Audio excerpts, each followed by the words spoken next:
Hello guys, നമ്മളിന്ന് ഉണ്ടാക്കാൻ പോകുന്നത് കരിമീൻ മപ്പാസ്. ഒരു തേങ്ങ മുഴുവൻ ചിരണ്ടിയത് ജാറിലേക്ക് ഇടുക.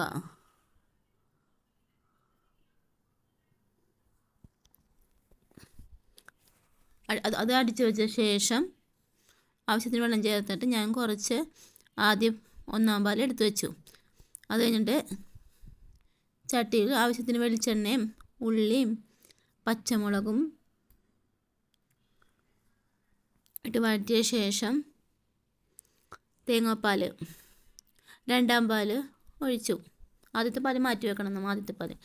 രണ്ടാമത്തെ പാലാണ് കരിമീൻ മപ്പാസ് തയ്യാറാക്കുന്നത്. ഞാൻ വറുത്ത് വെച്ചിട്ടുണ്ടായിരുന്നു. സാധാരണ എല്ലാം എപ്പോഴും വറുക്കണ പോലെ വറുത്ത് വെച്ചിട്ടുണ്ടായിരുന്നു. അത് അങ്ങനെ തേങ്ങാപ്പാലിലിട്ടു.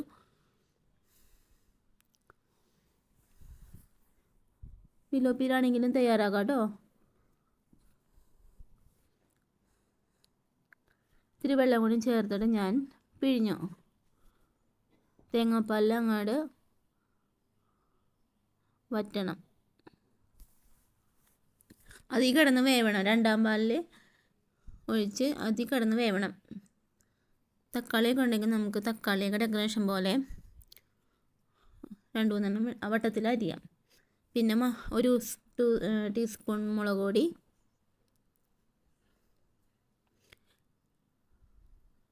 ആവശ്യത്തിന് മഞ്ഞൾപ്പൊടി,